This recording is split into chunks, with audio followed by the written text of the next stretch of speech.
ऐतिहासिक कार्यक्रम को लेकर और भगवान बिरसा मुंडा जी को स्थापित करके हमारे जल जंगल जमीन को रक्षा करने के लिए यहाँ पे रखा है।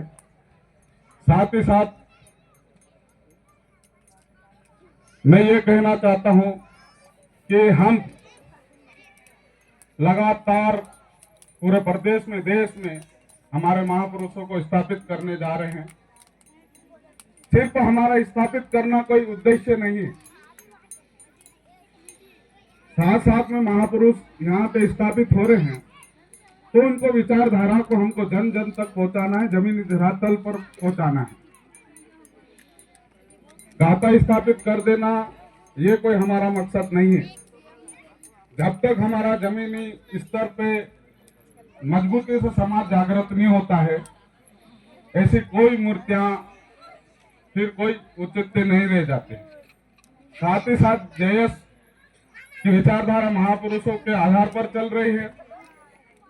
तमाम परिवर्तन हुए समाज में, ये कहीं न कहीं हम सब जय आदिवासी युवा शक्ति संगठन के बदौलत हुई है।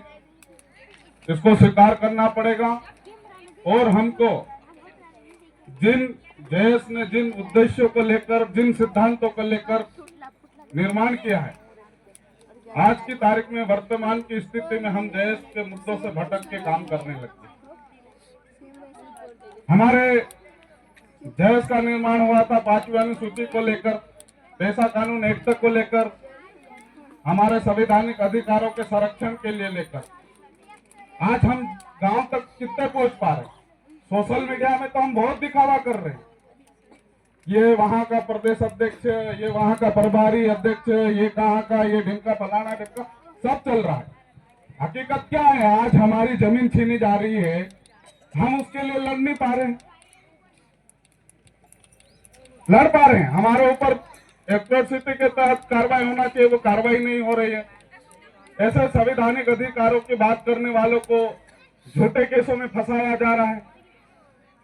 कई लोगों के ऊपर, निर्दोष लोगों के ऊपर एफआईआर दर्ज हो गई। कौन लड़ रहा है? आम कार्यकर्ता बेचारा विचारों से प्रभावित होके एसडीएम से लड़ जाता, कलेक्टर से लड़ जाता, पटवारी से लड़ जाता, लेकिन हमारी बॉडी जो प्रदेश स्तर से लेकर देश स्तर की बॉडी उसके सहयोग में खड़े नहीं रहे। ये भी हमारी एक बहुत बड़ी विडंबना है, क्योंकि वो लड़ने के तैयार है, लेकिन जब उसके ऊपर प्रशासनिक दबाव बनता है हम खड़े नहीं हो पा रहे। क्या बताइए? ऊपरी ऊपरी तबके पे बहुत चल रहे अपन लोग, लेकिन जमीनी कार्यकर्ता जब आम व्यक्ति प्रशासन से या सरपंच से, जनप्रतिनिधि लोगों से लड़ता है, तब बड़े स्तर के कोई भी पदाधिकारी उसके सुख दुख में सहयोग नहीं हो पा रहा। इसी से मनोबल गिर रहा हमारे एक एक कार्यकर्ता का, और ये सुधार करने की हमको सख्त जरूरत है। अन्यथा ऊपर ऊपर चलते रहे, जमीन स्तर पे हमारा सुपड़ा साफ हो जाएगा। और अभी हिंदुत्व के झंडे गाड़ने चालू हो गए। हिंदू रक्षा वाले लगातार बैठकें पंचायत स्तर पे कर रहे हैं, और हमारा लोग, हमारे कार्यकर्ता, हमारे बुजुर्ग, हमारे सरपंच, सब लोग वहां जाकर उनकी बैठकों में सम्मिलित हो रहे। क्या कारण रहा? एक समय था हमारा 2016, 15, 17 में, धमके की चोट पे हम एक भी कार्यकर्ता को हिंदुत्व की परिभाषा बोलने से रोकने वाले लोग थे। क्या कमी रही हमारी? इसको समझने की जरूरत है। एक दूसरे को पद प्रतिस्पर्धा करने में लगे हुए हम लोग, एक एक को दिखाने के लिए लगे हुए। हम मैं ये हूं, मैं फलाना हूं, मैं ढिमका हूं, लेकिन जमीनी हकीकत ये, मैं सच्चाई बता रहा हूं, हम कुछ भी नहीं अभी आज की तारीख में। हमारे एक एक भाई जो हमारे विचारों से प्रभावित होकर काम कर रहा था, सबकी सब दूर हो रहे। साथियों, मूर्ति लगेगी, हर जगह लगाएंगे, लेकिन हमारे को हमारी ग्राम सभाओं को मजबूत करना है, हमारा पेशा कानून एक्ट को मजबूत करना है। व्यक्ति विशेष के विचारों से चलने के बजाय महापुरुषों और सैद्धांतिक और वैधानिक जो संवैधानिक अधिकार है उसको फॉलो करना पड़ेगा हमको। फॉलो कीजिए, मना नहीं, किसी को भी प्रभावित कर सकते हैं। हमारे लोग सब अपने साथी है, कोई कोई दुश्मन नहीं, कोई गिला शिकवा नहीं, लेकिन है क्या जमीनी हकीकत की को भी तो आप पहचानो। इसलिए मैं आपसे तमाम लोगों से निवेदन करता हूं, हमारा नाच गाना और ये 9 अगस्त पे नाच लेना, गा लेना, कूद लेना, एंजॉय कर लेना, ये कोई आदिवासी समाज का विषय नहीं है। आज हमारी जमीन जा रही थी, कुक्सी में आंदोलन किया, आप लोग सब जानते हो। हमारे क्षेत्र में लगातार बैठक के दौर जारी है। हमने ऊपरी तबके कोई भी काम नहीं किया, हमने ग्राम सभा को मजबूत कर रखे। वहां पे पैंट शर्ट पहन के कोई अपने जैसा व्यक्ति अचानक चले गया, जो बिना परिचित है हमारे क्षेत्र में, तत्काल गांव वाले इकट्ठे हो जाते हैं और उसी समय उसका घेराव हो जाता है। पटवारी जाने तक डरता है कि पत्थर उठा लिया, मतलब गांव वालों की इतनी बड़ी ताकत कि उसको उसी समय पकड़ के ले जाते हैं और पूछते काय के लिए आए आप लोग, किस कारण आए आप लोग।